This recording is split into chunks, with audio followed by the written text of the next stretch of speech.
Pessoal, eu estou aqui, meu nome é Edson Vicente da Silva, eu conhecido como Cacau, sou professor do Departamento de Geografia da Universidade Federal do Ceará e vou falar com vocês aqui no nosso congresso de Biogeografia, congresso do Simpósio Brasileiro de Biogeografia, das estratégias de educação ambiental aplicada no litoral setentrional do Brasil.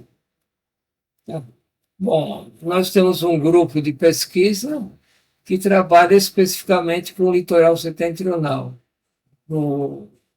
vinculado ao Laboratório de Geoecologia da Paisagem e Planejamento Ambiental. Ou seja, nós trabalhamos em dois setores do litoral setentrional, o litoral semiárido e o litoral equatorial, que vai, o equatorial abrange principalmente aqui essa área mais úmida, que compreende desde os pequenos lençóis do Rio Parnaíba até o Oiapoque.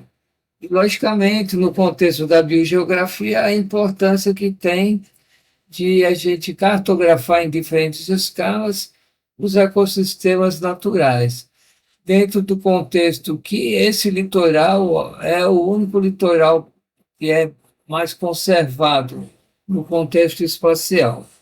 Tá? Então, nesse sentido, a gente está trabalhando a leitura, o diagnóstico, mas também compreender os grandes projetos e empreendimentos que vêm sendo instituídos nesse setor territorial. Para isso, é importante a gente conhecer os diferentes trabalhos que já foram desenvolvidos.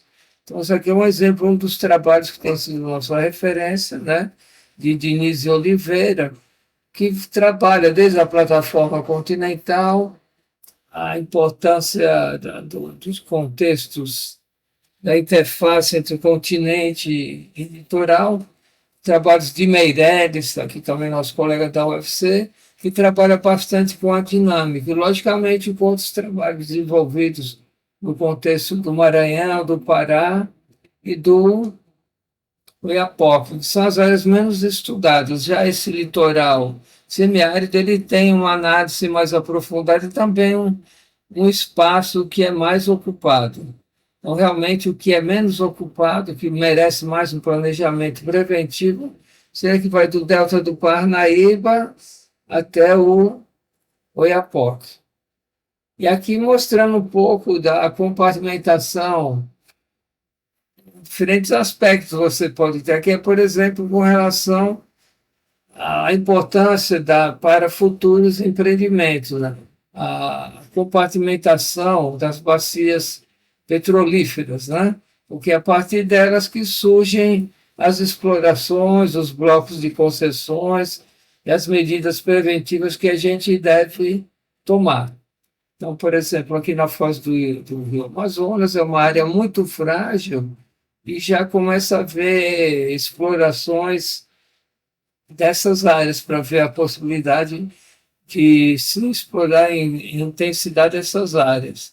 Todas elas aqui na plataforma, enquanto que outras já são, essas aqui do Rio Grande do Norte, do Ceará, já são bastante exploradas. Então, a gente sabe que com isso surgem vários e diferentes projetos de desenvolvimento. Aqui, no caso, o porto do Pecém, os polos de siderúrgicos, de metalúrgicos, industriais. E aqui nós temos o caso do Maranhão, que realmente ele é o grande área de escoamento dos minérios que vem da região amazônica e também da produção do Centro-Oeste, ou do próprio estado do Maranhão e do Piauí. Então, aqui acaba sendo uma área muito sensível e sujeita a grandes explorações. Nós temos, por exemplo, a previsão de construção de 5 grandes portos. Então, a necessidade de melhor se conhecer esse litoral e tomar medidas de preservação. Dentro desses projetos, a gente tem atualmente uma intensa exploração no litoral do Ceará, Piauí e Rio Grande do Norte. A exploração essa que está chegando até os lençóis maranhenses. E futuramente se há um pensamento de se trabalhar junto à produção de hidrogênio verde e azul. Depois as estruturas portuárias e industriais que a gente já comentou, E, em função da grande quantidade de material mineral que chega para exportação, muitos deles acabam sendo beneficiados na própria região. A importância da pesca artesanal e os impactos provocados por uma pesca industrial que tem atingido esse território. A questão da aquicultura também, que começou no Rio Grande do Norte, se expandiu para o Ceará, chegou até a Parnaíba e hoje é uma tendência cada vez maior dela subir em direção ao norte do nosso litoral setentrional. Também a questão com o turismo, com o próprio aumento populacional, a expansão urbana das cidades litorâneas. Muitas cidades litorâneas são próximas às unidades de conservação, então há uma série de conflitos entre as cidades e a conservação e a preservação ambiental. Resorts e condomínios fechados também. O litoral semiárido é muito intensa a ocupação e hoje ela começa a se expandir, por exemplo, para os lençóis e pequenos lençóis litorâneos. Compreender também o impacto provocado pelas grandes estruturas hoteleiras e, principalmente, a abertura de novas rodovias e ferrovias.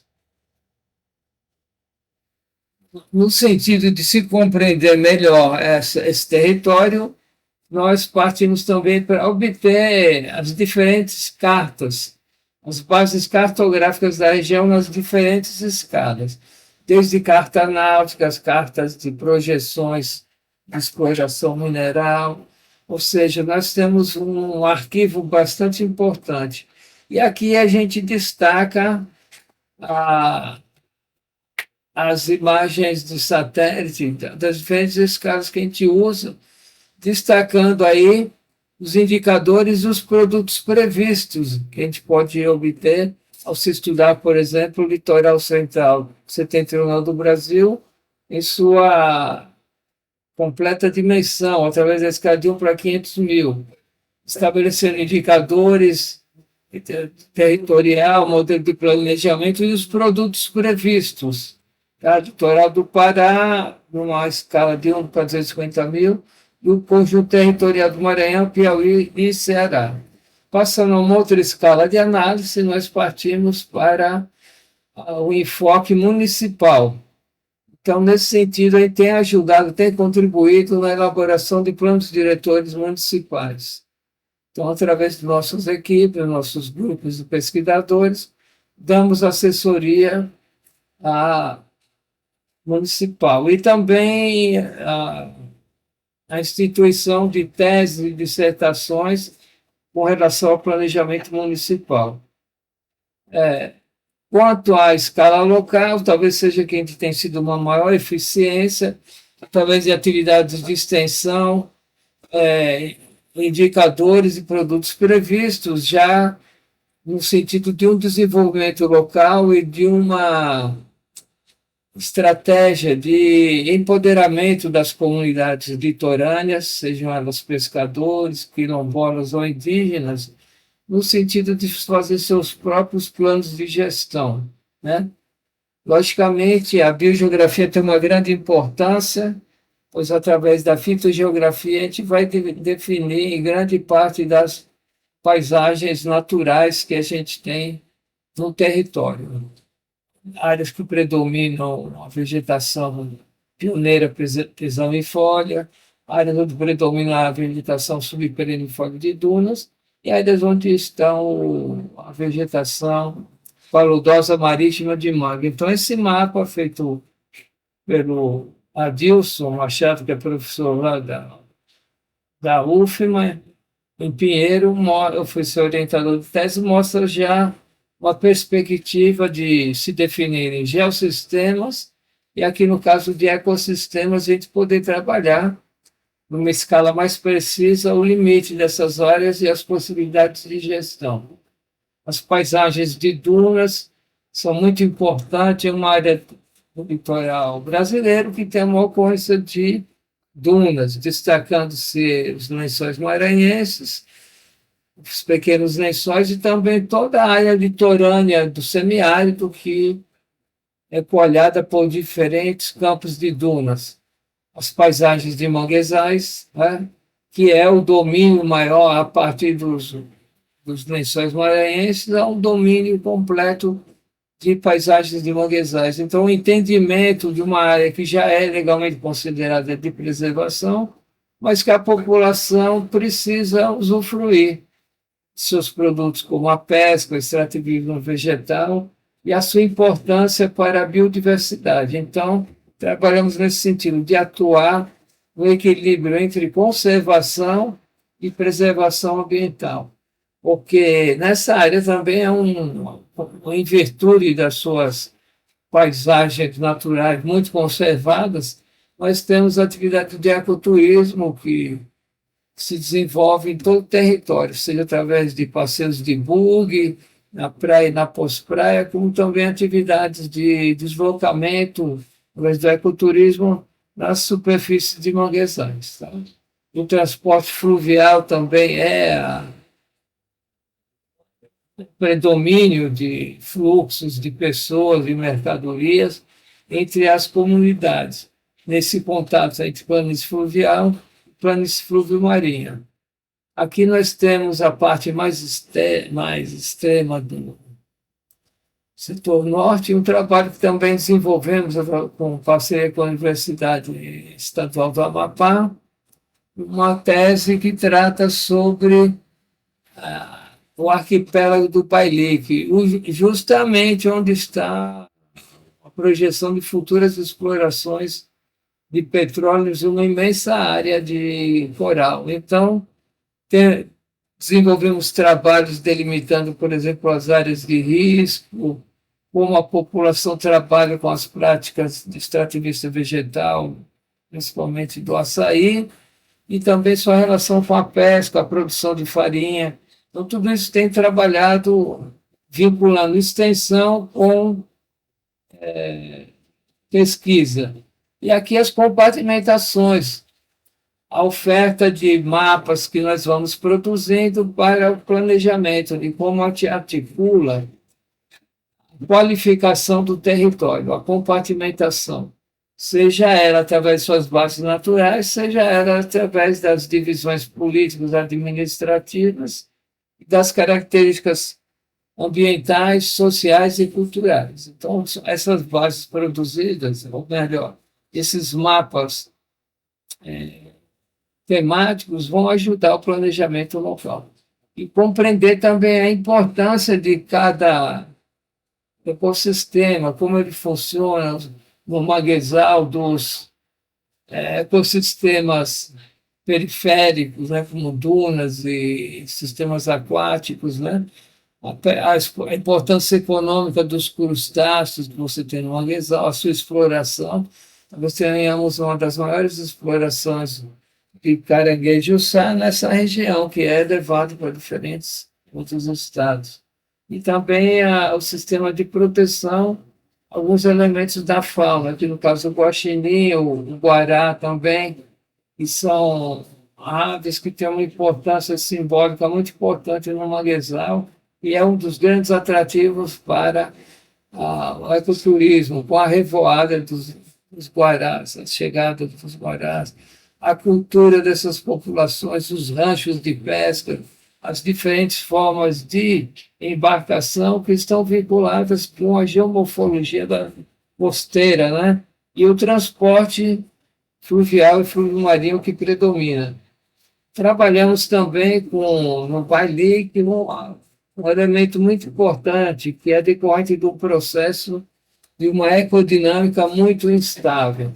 No caso das terras caídas, nas áreas onde há processo de erosão, e com a cartografia representamos as maiores áreas de risco. Aqui, por exemplo, temos uma escola da comunidade que foi-se embora. Você tinha toda uma estrutura de funcionamento, mas que ao longo dos anos foi erodindo até chegar a destruir construções. Então, são casos que devem se trabalhar de forma preventiva no planejamento do espaço. Aqui as paisagens dunares, que também há esse conflito dialético natural entre a planície fluvio-marinha e as paisagens dunares. Nas áreas, no período de chuva, os processos fluvio-marinhos são mais intensos e no período de seca, o avanço das dunas muitas vezes acaba penetrando em áreas da planície fluvio-marinha. Depois, aspectos vinculados à cultura, por exemplo, aqui é Queimada dos Britos, que são populações tradicionais e vivem dentro de uma unidade de conservação. Então, um plano de gestão que possa adequar essas ocupações. Também a questão do monitoramento, a capacidade de carga desses ecossistemas, através, por exemplo, dos passeios de bugre, seja no litoral do Rio Grande do Norte, do Ceará, do Piauí, e agora principalmente nos lençóis maranhenses. Né? Então, os lençóis maranhenses talvez sejam uma das áreas que tem recebido a maior pressão. Temos as comunidades tradicionais, aqui do lado esquerdo, depois surge aqui as diferentes ocupações, todos querem morar na beira do rio. Então, o rio Preguiça, ao longo de seu percurso, na área que chega anterior ao Parque Nacional, há uma ocupação desenfreada. Então, o registro desses processos e a tentativa de se organizar alternativas de gestão tem sido também um dos nossos objetivos. E no caso das dunas, no litoral semiárido, há uma grande pressão, que as pessoas terminam vendendo, os pescadores foram vendendo as suas casas que ficavam próximo à linha de costa. E hoje eles vão ocupando áreas, construindo moradias subnormais. Né? No caso de Mundaú, onde ele tem desenvolvido uma área piloto que nós temos trabalhado com bastante intensidade, tanto sobre as áreas de manguezal como as áreas de duna, através de diferentes dissertações, teses de doutorado e também de projetos de extensão. Aqui, no caso, um exemplo dos condomínios que vão chegando e ocupando grande parte do litoral e o seu efeito sobre as comunidades tradicionais, sejam as indígenas, quilombolas ou de pescadores. Dentro desse contexto da biogeografia e paisagem, nós chegamos a buscar medidas que levem, análises que levem à obtenção de diagnósticos integrados e principalmente a uma escala comunitária. Então, nós já vamos com um rol de informações para as comunidades, para ter primeiro uma leitura científica e a ela nós agregamos uma leitura comunitária. Então, já levamos um cardápio de possíveis unidades, como corpos hídricos, mar litorâneo, faixa de praia, as superfícies de deflação, dunas, tipos de dunas, né? As planícies fluvios marinhos e suas diferentes feições, manguezais conservados, degradados, manguezais com apicuns e salgados, e depois os ecossistemas contíguos ao estuário, como a planície fluvial e o tabuleiro pré-litorâneo, alguns afloramentos de rochas cristalinas ou metamórficas que possam ter. E também uma grande atenção, uma cartografia, uma identificação das unidades de conservação e proteção integral e de uso sustentável. O grande problema é que muitas vezes a própria população que mora no entorno, ou muitas vezes dentro dessas unidades de conservação, nem sabem da sua existência. Então, também juntamos um trabalho de educação ambiental. E, logicamente, a partir da base de identificação, de mapeamento, de cartografia das unidades ambientais, nós trabalhamos com extrativismo mineral, onde ocorre sua importância, mariscagem nas áreas de fluvio-marinha, a questão das barracas das praias, o ciclo das salinas, que foi muito grande, principalmente no litoral semiárido, as salinas que vão sendo abandonadas e ocupadas pela silvicultura. Portos e trapiches, inclusive, com estaleiros que constroem barcos, principalmente no Maranhão, a gente observa essa atividade. A questão da agricultura também, as comunidades de pescadores indígenas e quilombolas muitas vezes recorrem à agricultura de forma muito extensiva, intensiva, para a produção principalmente da mandioca, da farinha de mandioca. Criação de pequenos animais dentro do Parque Nacional, nós temos um grande contingente de caprinos e ovinos. Identificação das terras dos grupos indígenas, das comunidades quilombolas tradicionais, os assentamentos rurais periféricos, loteamentos, vilas, então são todos, e principalmente as áreas de ocupação mais intensas, como os empreendimentos turísticos, áreas urbanas, parques eólicos, áreas industriais, os complexos industriais e portuários que vão surgindo. Tá? E para se trabalhar essa leitura, esse diagnóstico, nós criamos alguns modelos propositivos para se fazer análise, não é? A partir das formas de tipo de uso e ocupação, qual a relação com o tipo de ecossistema ou geossistema, os impactos existentes e as possíveis alternativas de gestão, envolvendo, logicamente, o poder local, o poder comunitário. Unidades ambientais das feições paisagísticas, também devidamente cartografado, e a partir dessa cartografia a gente faz as matrizes, os quadros, né? Definindo o estado de conservação, o nível de pressão humana e as medidas de proteção que devem ser tomadas a partir da legislação e também das demandas locais da população.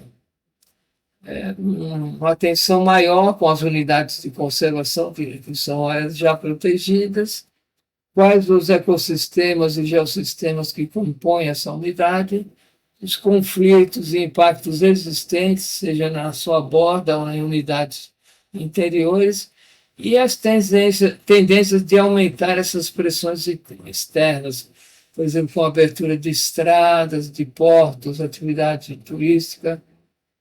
Então, uma das estratégias da gente foi, então, cartografar e registrar os setores ambientais estratégicos, que foi uma medida tomada no ZEE, no litoral, que nós tivemos a oportunidade de participar.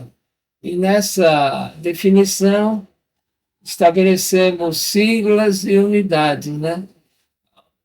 As condições e funções geoambientais, a cobertura da vegetal e fauna, tudo a ver com a biogeografia, as unidades de conservação, formas de uso e ocupação, quais as comunidades tradicionais presentes, os conflitos, as limitações, potencialidades, tendências e proposições. Então, tudo isso é trabalhado dentro de uma leitura quantitativa e qualitativa para cada um desses aspectos. Dentro do setor ambiental estratégico, por exemplo, Campo de Dunas, do Mundaú, Planície Marinha de Barreirinhas. Então, nessas áreas a gente vai fazendo essa leitura e registrando e cartografando, usando principalmente as imagens de satélite atualizadas, bases cartográficas, e se chega, logicamente, a definir as características naturais e dominantes dessas feições, suas potencialidades, limitações, ecodinâmica e vulnerabilidade, e também a presença de impactos e riscos de ocupação. Então, a partir desse diagnóstico, a gente pode partir para medidas de planejamento e de gestão. Especificamente sobre aspectos biogeográficos, nós chegamos a esse rol de unidades a partir da visão dos ecossistemas litorâneos, das unidades de vegetação e de territórios naturais contíguos, tá? Como serras, tabuleiros, rios, e a partir dessa definição dessas unidades partimos para uma cartografia temática. Depois quadros, onde a gente faz isso aqui o professor Luiz Gonzaga, da UES, e trabalhou com a gente de forma muito intensa. Temos feito uma parceria onde, a partir das feições ou setor ambiental estratégico, como a gente chamou, a gente vai definir quais os tipos de vegetação e os grupos faunísticos correlacionados ao mangue, ao campo de dunas, à vegetação, e a partir disso a gente vai particularizando cada um desses setores ambientais e se chega a um diagnóstico da presença e da conservação florística e faunística. Né? Nesse sentido, aqui temos exemplos de mapas faunísticos, como a gente mostrou o mapa da vegetação que o Adilson fez, aqui são trabalhar com o professor Luiz Gonzaga, trabalhamos em conjunto, definindo unidades de monitoramento de algumas espécies, como do maçarico, aqui do peixe-boi e também de quelônios. Então, isso é uma estratégia que vai espacializando, definindo e destacando as áreas que devem ser protegidas e monitoradas com relação à proteção da fauna. E aí surge o diagnóstico, a leitura e as estratégias de planejamento. Mas como é que você vai consolidar isso? Você tem que partir de uma base educacional. E aí surge nós adotamos a educação ambiental ético-social com fundamentação teórica e metodológica, através de publicações que a gente chegou a definir as suas particularidades, né?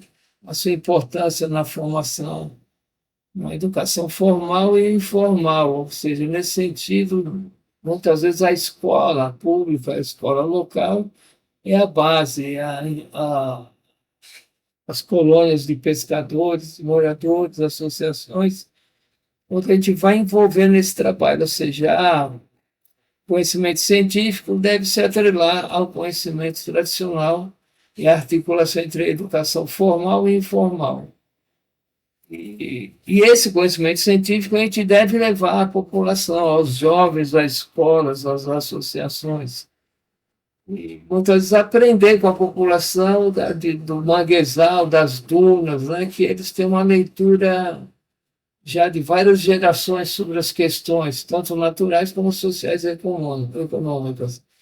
E com isso a gente vai procurando, através da educação aplicada, ou seja, uma educação não apenas teórica, mas que seja devidamente implementada, através de uma visão integral, onde a gente considera a visão holística, sistema, integradora, probabilística, mas principalmente já aplicada ao planejamento, ou seja, um planejamento de uma educação ambiental guiada ao futuro, né? Considerar a cultura ambiental como conceito básico da pedagogia ambiental e partindo de diferentes propriedades e categorias de sistemas ambientais naturais. Entender se de analisar como se constroem as cidades humanas e os aspectos culturais que existem ao longo do litoral setentrional. A questão de cartografar atuais e prováveis áreas de risco, de atuar com medidas preventivas e compreender como a educação ambiental está vinculada à adaptação cultural, como é que os cidadãos, uma consciência ambiental que seja originada, que seja construída a partir dos saberes tradicionais, da ética ambiental e da capacidade de gestão entre a administração pública e as populações locais. Então, nesse sentido, é uma integração, oferecer à população os instrumentos legais e técnicos, jurídicos, para a proteção dos seus territórios, e que eles conheçam, junto aos seus conhecimentos já existentes, as propriedades dos sistemas ambientais, as suas particularidades, as suas funções. Tá? Nesse sentido, alguns exemplos aqui foi no Bailique, né? No Limão do Curuá, onde o professor Francelli e a professora Kelly desenvolveram, eu de forma participativa também, um projeto de base científica e comunitária, né? para desenvolver a leitura do território e verificar as possibilidades que existem de melhoramento na conservação ambiental, na exploração do açaí e da pesca, né? Então, são esses os princípios da educação ambiental que nós recorremos, né? Compreender bem a relação entre ser humano e natureza, os aspectos culturais de cada sociedade, os níveis de conhecimento que existem e que podem ser assimilados, a importância da educação, da escola no ensino-aprendizagem, como é que se dão as relações na escola entre os professores e os alunos, e as possíveis metodologias de práticas, de ações que a gente pode trabalhar. Depois fazer uma avaliação do que tem sido feito nas escolas e na comunidade e trabalhar também uma concepção de currículo que seja adaptada ao calendário dessas populações. E aqui alguns produtos já que nós chegamos a desenvolver junto a essas populações, através principalmente da cartografia social, onde a partir de uma base previamente elaborada, a população vai fazendo sua leitura através de oficinas participativas, de registros fotográficos, de excursões pelo território. Então, você tem, por exemplo, a leitura da exploração da pesca, do açaí, das palmeiras, aspectos relativos à energia, às festas, patrimônio cultural, processo de erosão, conflitos. Então, essa é a visão que a comunidade tem do seu território, né?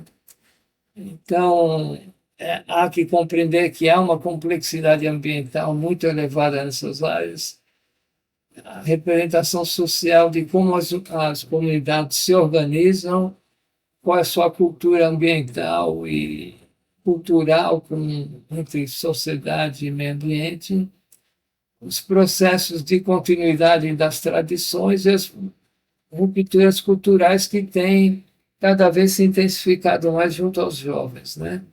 Os possíveis sistemas de aprendizagem que podemos otimizar, né?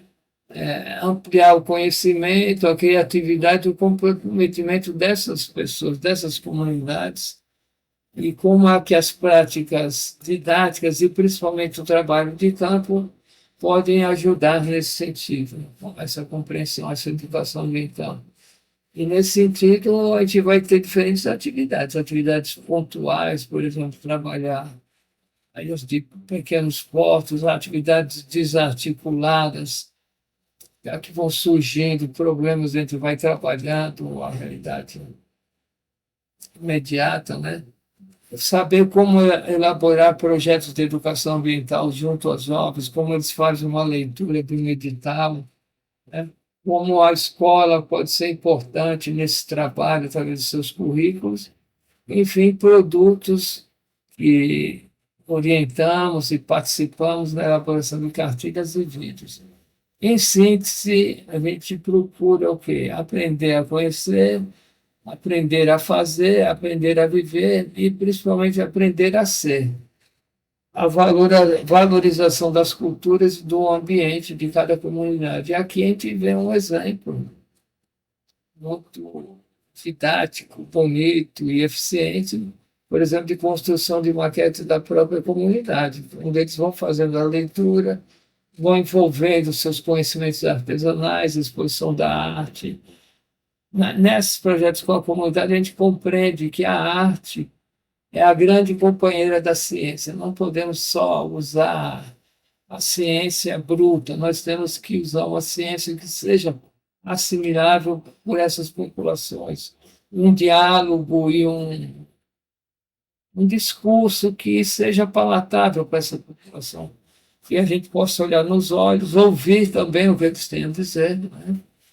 E, enfim, a gente chega a algumas considerações finais. Então, esse trabalho é o resultado de um grande grupo de trabalho que envolve desde o Rio Grande do Norte, ali onde estava os professores, a professora Juliana Felipe, o Rodrigo Guimarães, tanto aí da UFRN como da UERN, depois o nosso grupo em Fortaleza, da UFC, e as comunidades onde a gente trabalha com maior intensidade, que participam, né? O professor Jeová Meireles, né? O professor Adriane Goraieb com a cartografia social, e essas parcerias, esses entrosamentos também a partir das próprias elaborações de projetos de extensão, teses de doutorado e dissertações, mestrado.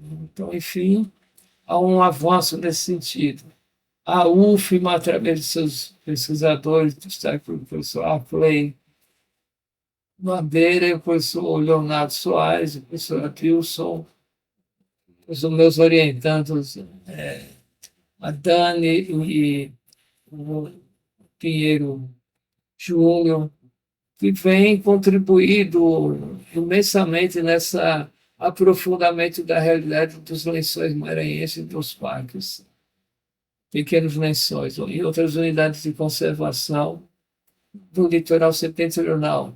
A professora Rita Vidal, que é uma grande parceira também, e mais ao norte trabalhamos com o professor Éder Lima, o professor Bordalo, sobre estudo no litoral paraense, Luciana Freire, e, por fim, o Amapá como uma área há muito a se estudar, muito a se conhecer, um grande contingente de comunidades indígenas que vivem dentro do manguezal, aldeias indígenas, os conflitos das pescas, né, com navios estrangeiros, e uma área a ser preservada, muito importante, uma grande ilha, que é o Amapá, de natureza. E aí nós temos o professor Mauro Palhares e o professor Otávio Landim, que trabalham com a gente. Especificamente na cidade de Macapá, o professor Francele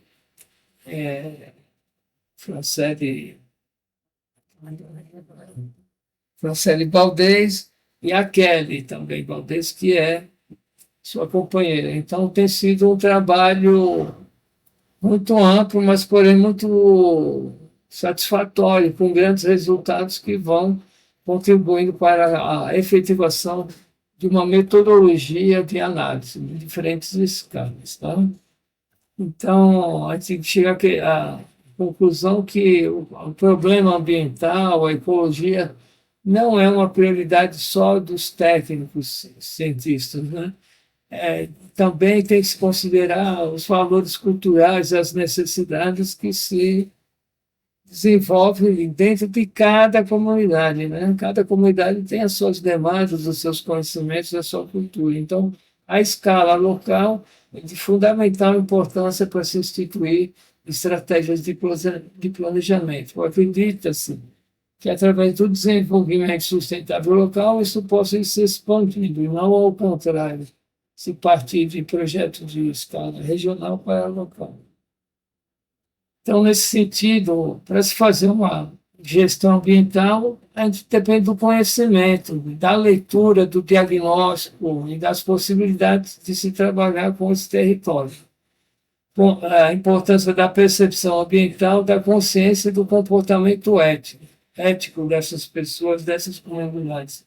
E, nesse sentido, como dizia o nosso grande mestre José Manuel Matheus Rodrigues, é preciso uma consciência nova, uma cultura simbólica, um novo espírito de percepção das relações entre sociedade e natureza, que seja mais plural e diversa, que nós não somos os seres privilegiados para usar a natureza como a gente queira.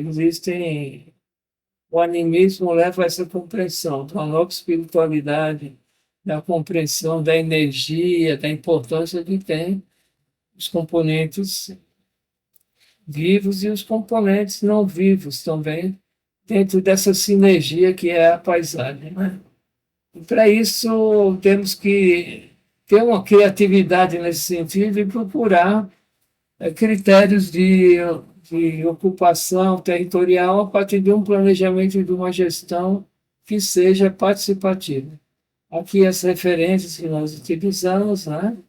Nós recorremos de forma direta, e o meu muito obrigado à atenção de vocês, e dizer que o nosso grande objetivo é trazer elementos de empoderamento para a gestão dos territórios, das comunidades tradicionais do litoral. Então, a gente vê, às vezes, pequenos implementos técnicos, tecnológicos, como a rabeta, um pequeno motor, vão ajudar a navegação a remo, a vento, né? E que antes tinham grandes prejuízos em função de temporais e tudo, do que grandes projetos de energia solar, onde a própria população não utiliza a energia produzida, e que isso entra no sistema, provoca exclusão social e ambiental. Então, nossa leitura é essa. E esse trabalho, logicamente, essa apresentação é dedicada às populações tradicionais, que nós aprendemos com eles. Nós realmente mais aprendemos do que ensinamos. Muito obrigado a vocês. Tudo de bom.